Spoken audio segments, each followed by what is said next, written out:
할렐루야. 오늘 또 하나님께서 교회를 향하여 또한 성도들을 향하여 주시는 은혜가 여러분에게 풍성하게 임하기를 주님의 이름으로 축복합니다. 뿐만 아니라 오늘 제가 준비한 이 시편 128편의 복이 또 여러분에게 또 여러분의 가정에 임하는 은혜가 있기를 간절히 소망합니다.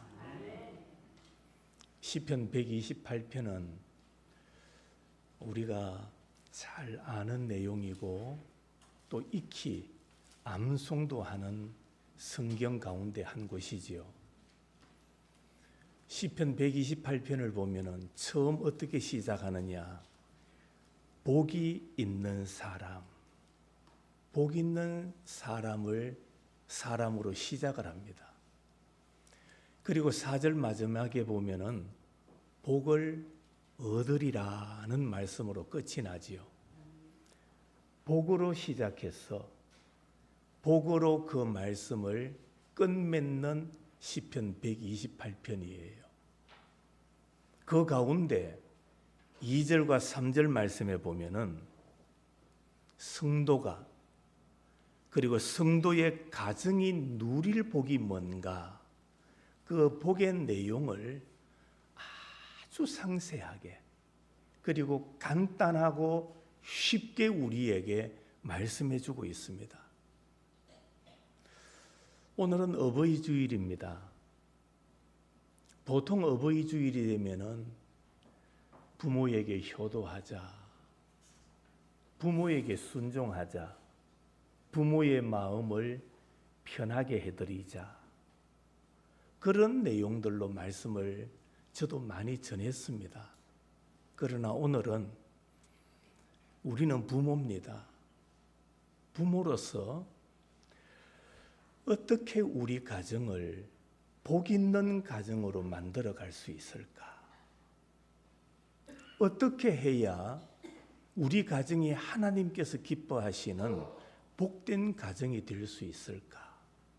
그래서 부모의 역할, 부모의 사명이 무엇인가? 거기에 대한 말씀을 우리가 함께 살펴보고자 합니다. 여러분들이 생각하기에는 어떤 사람, 어떤 가정이 복이 있다고 생각하십니까? 사람이 어떻게 살아야 복이 있으리라고 생각하시나요? 세상에도 보면 많은 학자들, 많은 철학자들이 복된 삶, 복된 길이 어떤 것인가를 많이 이야기하고 있어요. 그러나 그들이 주장하는 복은 세상적인 복이에요.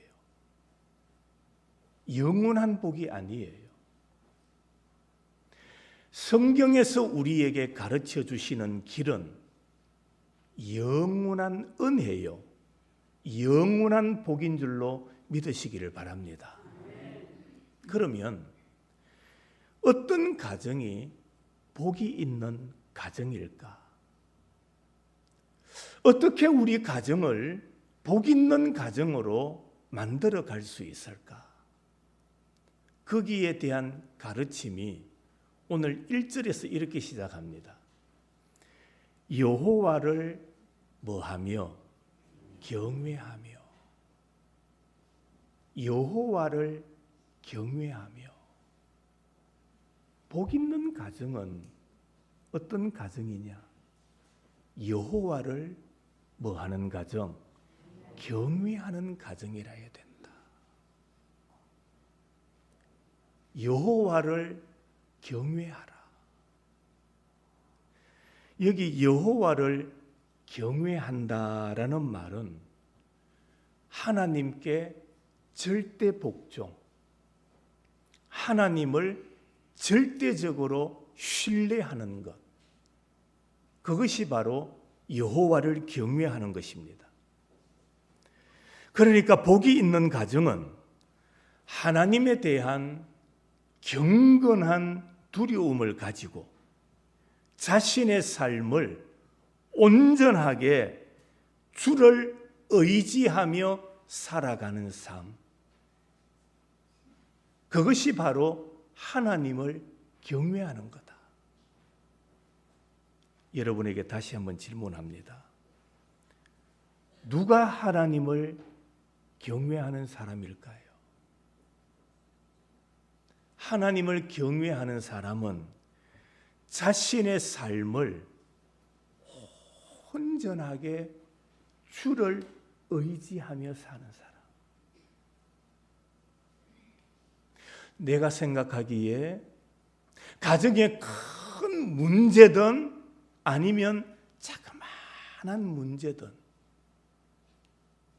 그 모든 것을 여호와를 의지하고 여호와를 신뢰하고 하나님을 믿고 하나님께 맡기고 하나님을 의지하고 하나님의 말씀에 응답을 받으며 살아가는 사람, 그 가정이, 그 사람이 여호와를 경외하는 사람이다.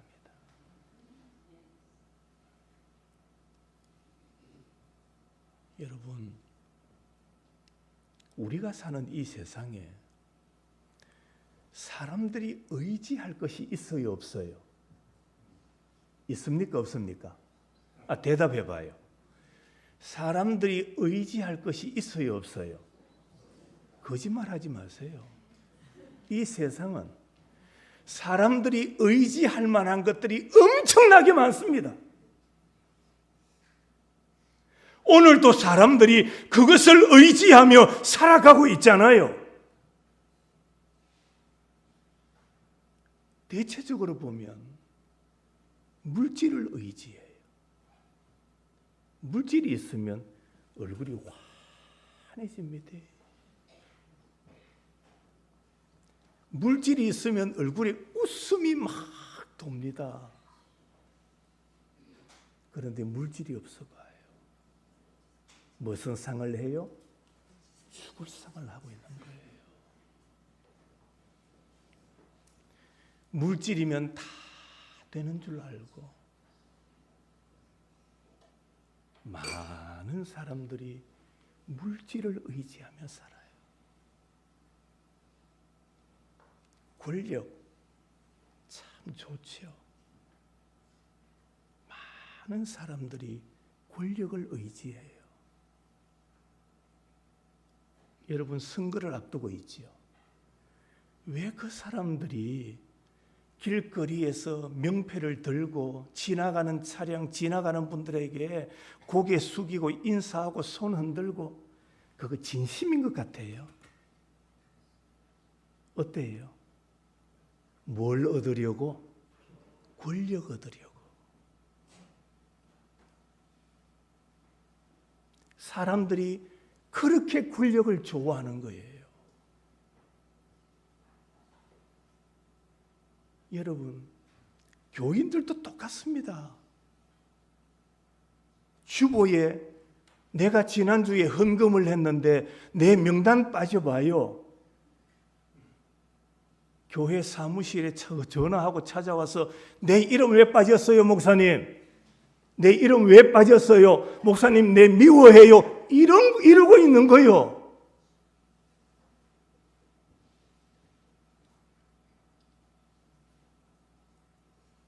사람들이 그만큼 자기 이름을 드러내고 자기를 알리고 높은 자리에 인정받고 싶어 하고,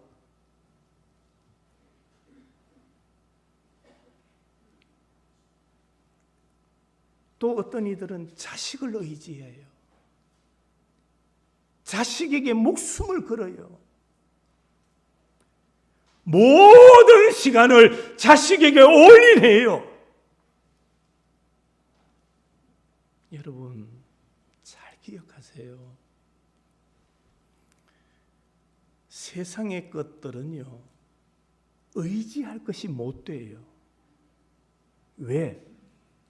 영원하지 않기 때문입니다. 우리가 그런 표현을 하죠. 물질, 돈은 어떤 것이라고요? 돈은 어떤 것입니까? 돌고 도는 거예요. 사람을 돌게 만들어 버리는 거예요. 내 주머니에 들어왔나 싶다가도 어느 순간에 빠져나가 버리는 게 돈이에요. 제가 목회를 해보니까 교회에 돈이 많으면 안 돼요. 돈이 많으니까 싸움이 일어나고, 돈이 많으니까 기도 안 하고, 돈이 많으니까 전도 안 해요. 교회는 가난해야 돼요. 성경에도 물질 많은 곳에 복이 있다고 하지 않았어요. 가난한 자가 복이 있는 거예요. 그래야 하나님을 의지하고 하나님을 붙들고 하나님을 신뢰하게 되는 거예요. 돈 많으니까 놀러 가버리고, 돈 많으니까 사업 핑계대고 주일 성수 안 하고, 교회는 돈이 있으면 나눠줘야 돼요. 구제하고 나눠주고 전도하고, 돈을 쟁겨두면 안 된다라는 말입니다.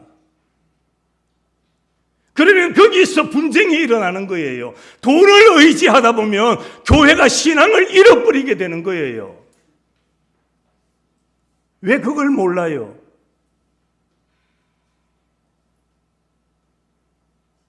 권력 오래 갑니까?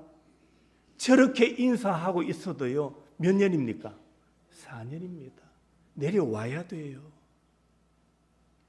그래서 오늘 성경에 보면은 누구를 의지해야 된다? 주를 의지해야 된다. 왜 주님을 의지해야 되느냐? 주님은 영원하신 분이시기 때문에. 믿으시면 아멘. 주님은 영원하신 분이에요. 한 번 우리에게 복을 주심으로 끝내는 것이 아니라 주를 의지하는 자에게 영원토록 복을 주시는 분이 하나님이심을 믿으시기를 바랍니다. 하나님은 복의 근원, 창조자이시기 때문에 우리는 하나님만을 의지하며 살아야 돼요. 그러므로 영원하신 하나님을 의지하는 자가 복을 받습니다. 여호와를 경외하며, 여러분의 가정이 여호와를 경외함으로 복을 받는 가정이 되기를 주의 이름으로 축원합니다. 이어서 뭐라고 말합니까? 그의 길을 걷는 자마다, 그의 길을, 주의 길을 걸어가라고 말합니다. 그의 길, 내 길이 아니에요. 내 뜻이 아니에요. 내 주장이 아니에요. 내 생각이 아니라 주의 길을 걷는 자마다. 성도의 가정은 주의 길을 걸어가야 돼요. 누구의 길? 주의 길을 걷는 자마다. 그의 길을 걷는 자가 뭐를 받는다? 복을 받는 거예요. 그의 길, 주의 길, 말씀의 길, 성령께서 인도하시는 길, 그 길을 걸어가야 돼요.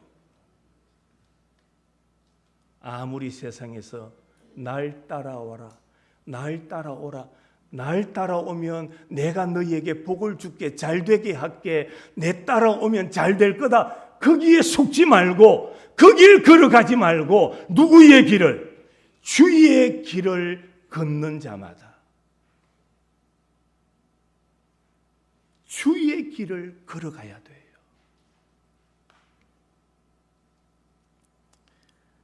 여러분, 우리가 하나님을 경외한다면 첫 번째로 하나님께서 싫어하시는 일은 깊이 해야 돼요. 하나님이 싫어하시는 일이 뭡니까? 죄입니다. 교만이에요. 하나님을 경외한다면 하나님이 싫어하시는 일은 멀리해야 돼요. 자식들이 아무리 엄마 아버지가 하지 마라 해도 하지 마라 하니 안 합니까? 대답 좀 해봐요. 하지 마라 하니까 안 해요? 해요 그래도. 그런데 누가 하지 마라 하면 안 할까요? 그놈들이 연애 한번 해봐요. 연애하면 지가 좋아하는 남자친구나 여자친구가 싫어하는 것은요, 부모가 입도 안 떼도 안 해요. 내가 좋아하는 상대가 싫어하는 일은 안 하게 되는 거예요. 내가 주를 경외한다면 주가 싫어하시는 일은 깊이 해야 돼요. 죄 지면 안 돼요. 여러분, 교회 다니면서 죄 짓지 마요. 죄된 모습으로 나와 기도한들 하나님이 그 기도를 들으시겠어요?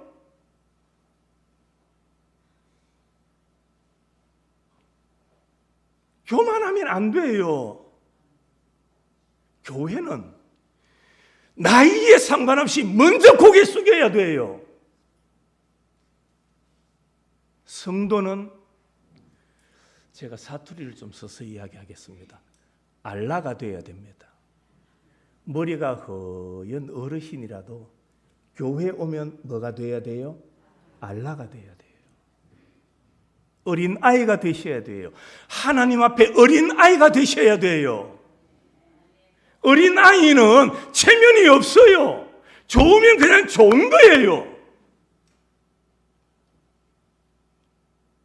하나님 앞에 나와 예배드림이 좋아야 되고, 아멘. 하나님 앞에 나와서 찬양함이 기뻐야 되고, 어린 아이가 되세요. 어린 아이가.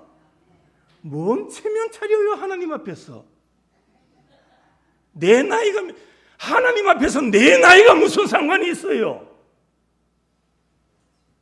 어린 아이가 되어서 찬송하고 어린 아이의 모습으로 예배하고 하나님을 기쁘시게 하는 게 우리 예배자의 사명 아닙니까? 예배를 통하여 내가 기쁘려고 하면 안 돼요.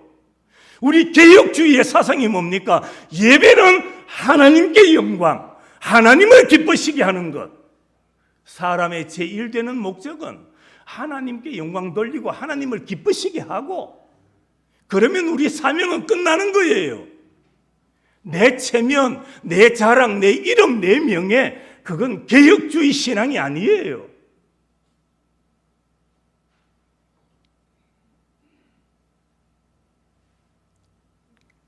하나님이 싫어하시는 일은 하면 안 돼요.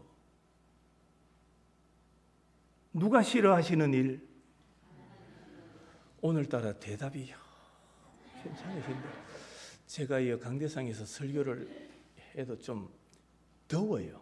앞자리가 여러분이 앉은 자리하고 이 자리가 좀 온도 차이가 나요. 또 설교를 하다 보니까 막 이렇게 힘을 다해서 하다 보니까 막 열이 나거든요. 그래서 여러분들도 좀 더위가 있어가 조금 노곤하신 것 같아. 조금 노곤하신 것 같아요. 하나님이 싫어하시는 일은 안 해야 돼요.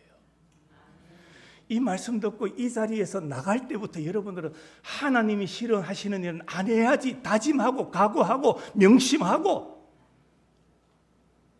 하나님이 싫어하시는 일을 하면 안 돼요. 두 번째로, 하나님이 싫어하시는 일은 하지 말고 깊이 하고 뭘 해야 됩니까? 하나님이 좋아하시는 일을 해야 돼요. 선행을 해야 돼요. 전도해야 돼요. 구제해야 돼요. 교회가 해야 될 일이 뭡니까? 여러분 헌금해가 구제하고 선행하고 전도하고, 그거 교회가 해야 될 일이잖아. 아니에요? 교회가 돈 모아가 뭐 하게 해요? 사업하게 해요? 하나님이 원하시는 일 아닙니다. 하나님이 헌금을 부요하게 주시면 그것을 가지고 전도에 올인해야 돼요. 선한 일에 사용해야 돼요. 그래야 교회가 이 세상에 등대가 되는 겁니다. 빛이 되는 겁니다. 왜 빛을 잃어버렸습니까? 왜 등대 역할을 못합니까? 사명을 감당하지 않으니까, 하나님이 기뻐하시는 일을 하지 않으니까 그런 거예요. 하나님이 좋아하시는 일을 해야지요. 오늘 원례를 하든가 4, 5, 6, 7 여전도회 오늘 원래 하지요. 연례하면 뭐 하지요? 회비 내고, 회비 내라 빨리. 집사님 회비 안 내? 빨리 내. 그리고는 오늘 할 이야기 없어? 마치자. 전도회가 그거 할 일이에요. 교회 사명을 감당해야지요. 교회의 사명. 전도하고 선행할 일, 봉사할 일, 그것을 원래가 모여가 계획하고 의논 나누고 그러셔야지요.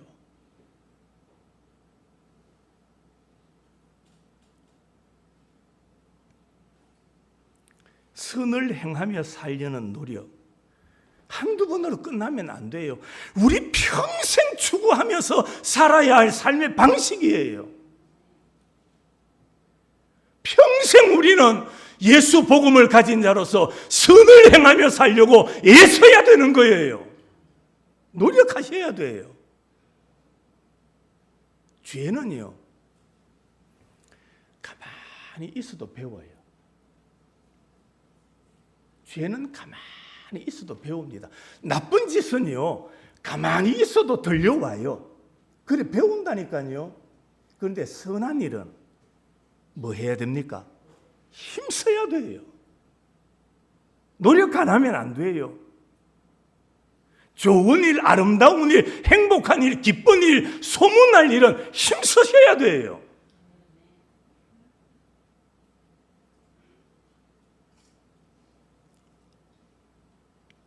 우리 평생 하나님을 경외하며 그의 길을 걸어가면서 선한 일을 행하고자 노력하고 머리를 짜매고 계획을 세우고 주님을 기쁘시게 하며 살아가는 여러분들이 되시기를 축원합니다. 그런 교회, 그런 가정이 복된 거예요.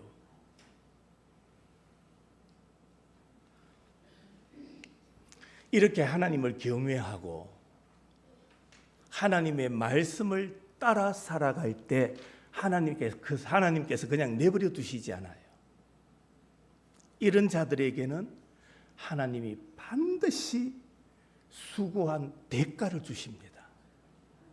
복을 주십니다. 오늘 2절 말씀, 내가 내 손이 수고한 대로 먹을 것이라 내가 복되고 형통하리로다. 무슨 말입니까? 자신의 노동과 노력에 대한 정당한 대가를 누리게 해주겠다.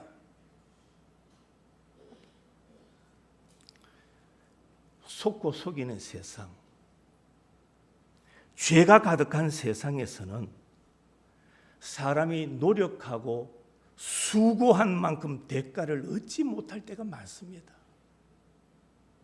내가 수고한 만큼 인정받지 못할 때가 많고요. 내가 노력한 만큼 대접받지 못할 때가 얼마나 많은지 모릅니다. 그래서 성경에서 노동에 대한 정당한 대가를 누리지 못하는 것은 하나님의 불편한 심기의 표현입니다. 신명기 28장에 내 토지 소산과 내 수고로 얻은 것을 내가 알지 못하는 민족이 먹겠고, 여러분 내가 수고하고 내가 노력했으면 내가 열매를 거두어야지요. 그런데 하나님의 심기가 불편하니까 내가 수고해서 얻은 열매들을 너가 알지 못하는 민족이 먹어버리게 만들어버리겠다. 다 빼앗기는 거예요. 항상 압제와 학대를 받을 것이다. 시편 78편 46절, 우리 같이 한번 읽으십시다. 시작. 그들의 토산물을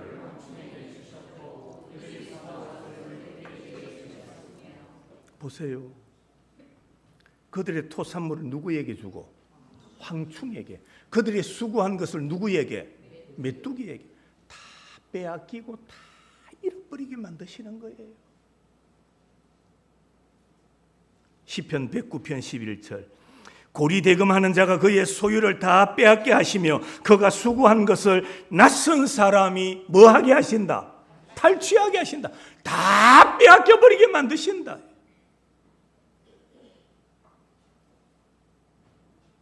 여러분, 하나님을 바르게 섬기고 살아가야 빼앗기는 일이 없는데, 하나님을 바르게 섬기지 않으니 하나님의 심기가 불편해서 모든 것을 잃어버리고 모든 것을 빼앗기게 만들어버리신다. 그러나 반대로 창조주 하나님, 우리의 선한 목자 되신 하나님이 주님을 경외하고 하나님의 방식대로 살아가려는 사람들에게는 어떻게 하시느냐? 그들이 자신들의 수고에 대한 정당한 대가를 누리게 만들어 주시겠다.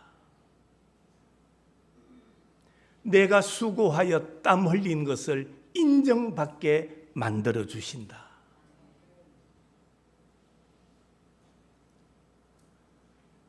그래서 인정을 받으니 그의 삶은 복되고 형통하리로다.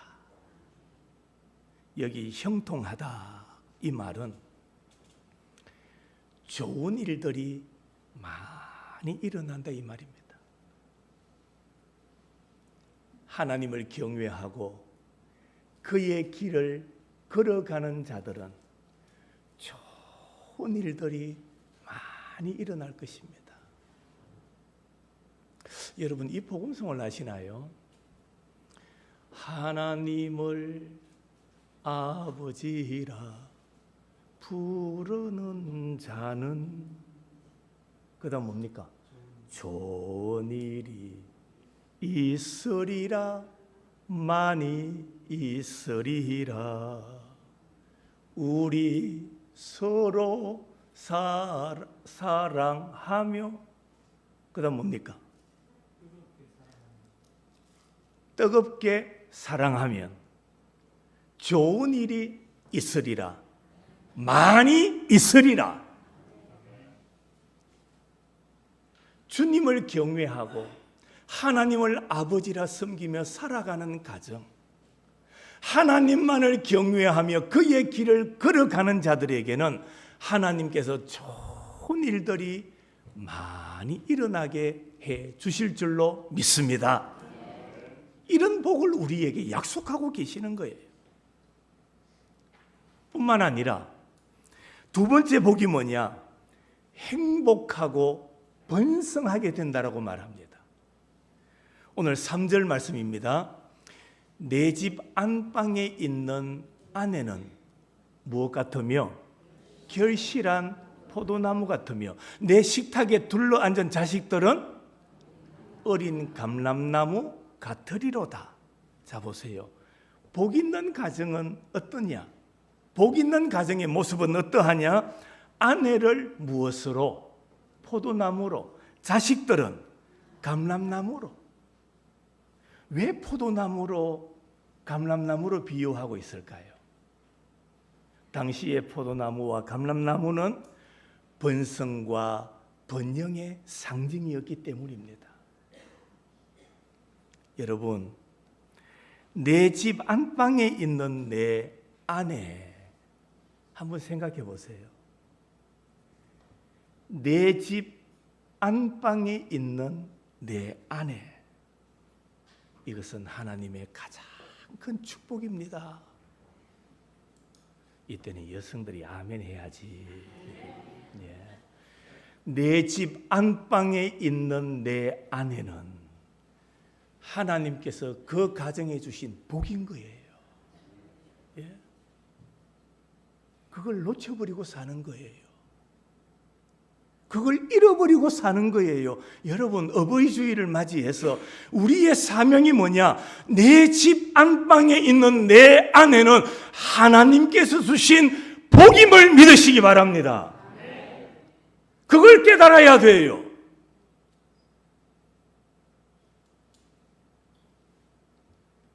니는 안방에서 뭐 하노? 그게 아니고 안방에 있는 아내는 하나님께서 주신 축복의 열매라는 겁니다. 그리고 내 식탁에 둘러앉은 자식들은 어린 감람나무 같으리로다. 여러분, 좀 죄송한 말씀입니다만은 성경에서 자식이 없는 것은 하나님의 무관심의 표현이에요. 반면에 번성하는 집안은 하나님의 축복입니다. 그래서 시편 115편 13절에 높은 사람이나 낮은 사람을 막론하고 여호와를 경외하는 자들에게 복을 주시리로다.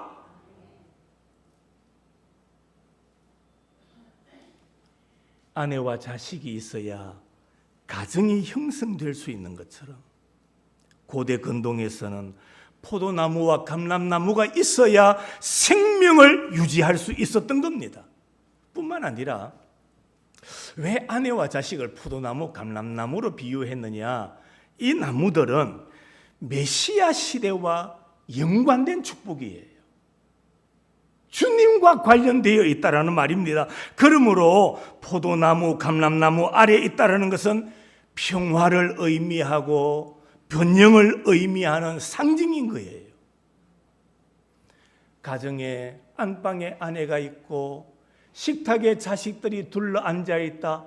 이것은 그 가정의 번영과 번성을 하나님께서 복으로 내려주시겠다. 바로 그 약속인 겁니다. 그러면서 오늘 4절은 결론적으로 이렇게 말하지요. 여호와를 경외하는 자는 뭐같이? 이같이 복을 얻으리로다. 1절부터 말씀하신 이런 복을 여호와를 경외하는 가정에 하나님께서 복으로 주시겠다. 사람이 주님을 경외하고 말씀대로 살면은 그가 경외하고 의지하는 하나님이 복을 주시는 거예요. 그렇습니다. 하나님을 경외하는 가정으로 만들어 가십시오. 그의 길을 걷는 가정으로 만들어 가셔야 돼요. 그러면 하는 일이 형통합니다. 부부는 화목합니다. 자녀들은 무럭무럭 잘 자라게 되는 겁니다. 무슨 말입니까? 한마디로 간추릴까요? 하나님을 경외하면 모든 것이 잘 된다. 하나님을 경외하는 가정, 그의 길을 걷는 가정은 모든 일들이 잘 되게 해주시겠다. 형통하게 하시겠다. 여러분, 하나님을 경외하며 살아가는 가정이 되기를 축복합니다. 마지막으로 하나만 더 말씀드립니다. 복 있는 가정은 어떤 가정이냐? 말씀을 가르치는 가정이라 해야 돼요. 말씀이 있어야 돼요. 아무리 진수성찬을 차려놔도 뭐가 없으면, 말씀이 없으면 뭐를 잃어버립니까? 복을 잃어버리는 거예요. 말씀이 없으면 복이 없는 거예요. 신명기 6장 4절부터의 말씀입니다. 다 같이 시작. 이스라엘아 들어라. 우리 하나님 여호와는 오직 유일한 여호와이시니 너는 마음을 다하고 뜻을 다하고 힘을 다하여 내 하나님 여호와를 사랑하라. 오늘 내가 너에게 명하는 이 말씀을 너는 마음에 새기고 그 다음 내 자식들에게 어떻게 하며 부지런히 가르치며. 하나님의 말씀은 주일학교 교사가 가르치는 걸 끝나면 안 돼요. 누가 가르치라고 했습니까? 부모가 가르쳐야 돼요.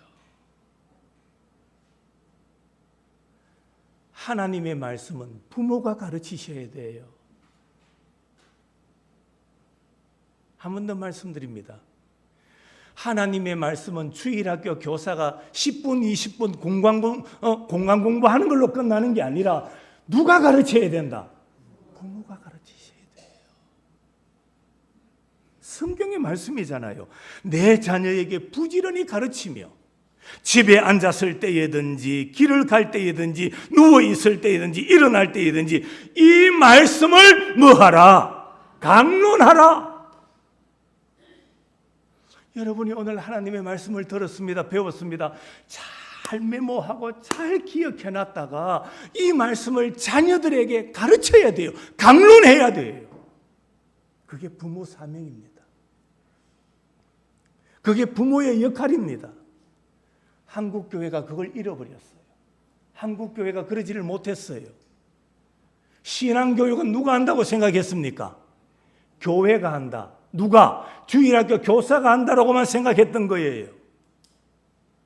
아니에요. 자녀 신앙교육은 누가 해야 되죠? 부모가 하셔야 되죠. 하셨어요? 해보셨어요? 안 하는 거예요.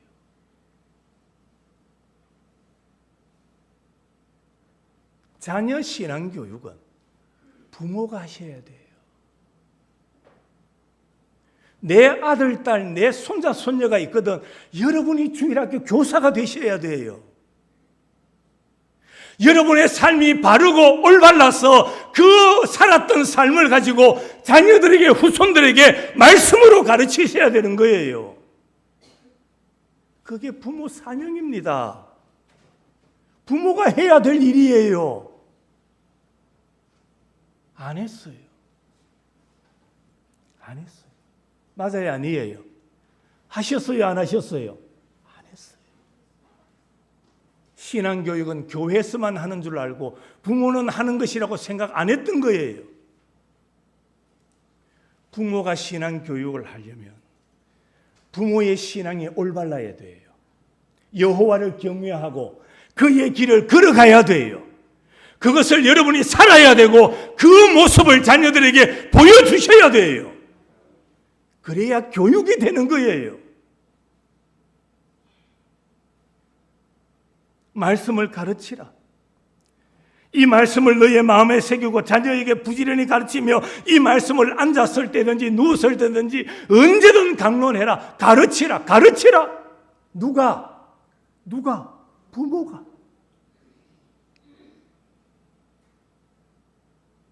지금도 늦지 않으셨어요.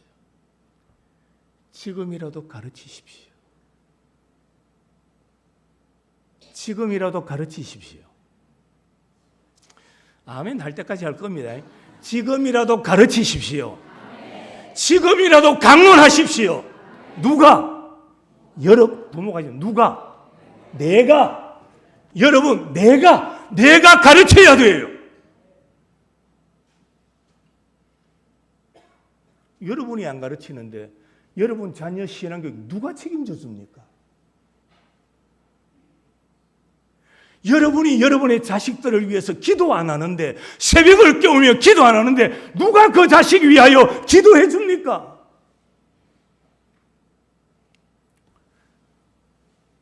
여러분이 이 세상을 떠났을 때에 여러분의 장례식을 바라보는 자녀들, 손자, 손녀들이 여러분을 보면서 뭐라고 말할 것 같아요?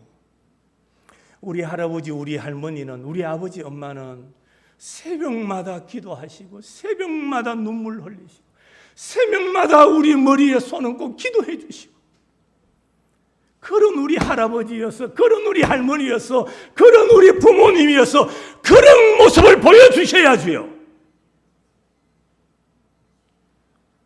잠만 자고 늦잠 자고 기도라고는 안 하고 뭘 보여줄 수 있고 뭘 가르쳐 줄 수 있겠어요? 여러분은 지금까지 뭘 보여주고 계시나요? 어버이 주일을 맞이해서 여러분의 사명을 다시 한번 깨닫는 시간 되기를 바랍니다. 여러분의 역할, 여러분이 해야 될 일, 나는 부모인데 부모로서 내가 뭘 해야 될까? 저들의 신앙, 영원한 영생을 위하여 내가 해야 될 일이 뭘까? 그걸 깨달으셔야 돼요. 그걸 마음에 새기셔야 돼요. 그리고는 가르치셔야 돼요. 가르치십시오. 아시겠지요? 가르치시라니까요.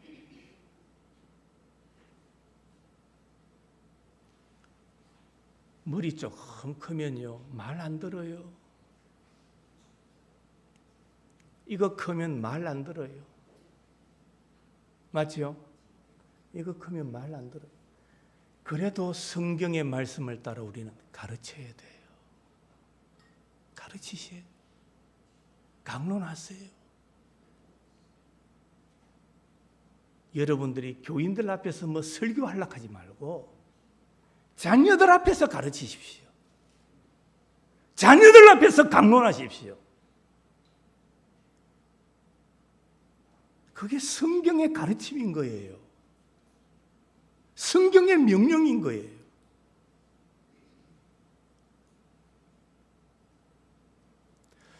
제가 말씀을 전하면서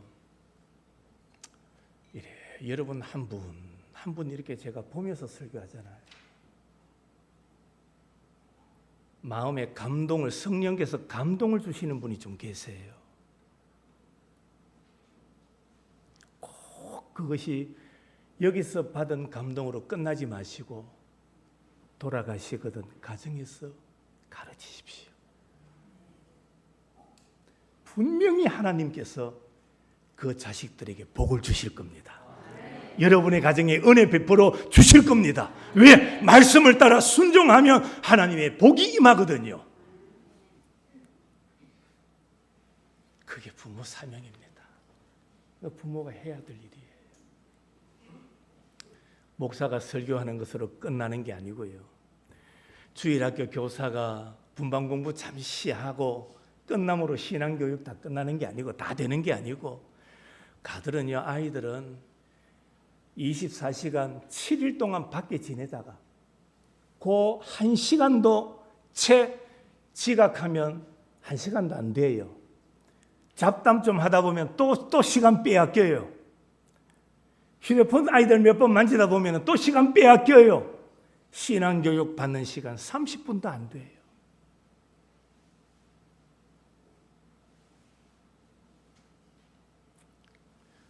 말씀을 마칩니다. 진짜 여러분의 중심에 신앙으로 대답하십시오. 여러분의 가정이 복 있는 가정 되기를 원하십니까? 그러거든. 여호와를 경외하고 주의 길을 걸어가시고 자녀들에게 부지런히 뭐하라? 가르치라. 또 가르치고 또 가르치고. 이거 컸다고 말 안 듣거든. 요즘 얼마나 좋습니까? 문자, 카톡, 부모의 마음을 담아가 메시지 하나 보내고 아침마다 메시지 보내고 쓸데없는데 카톡 하면서 얼마나 들어오는지 요즘요. 선거 운동한다고 얼마나 까똑 여러분의 신앙 교육의 방법으로 사용하십시오. 가르치십시오. 하나님께서 분명히 복을 주실 줄로 믿습니다. 어버이 주일날 다시 한번 우리 사명 가슴에 가다듬고 부모로서의 사명 역할을 복 있는 가정으로 잘 만들어가는 성산의 성도들 모든 가족들이 되시기를 주님의 이름으로 축원합니다.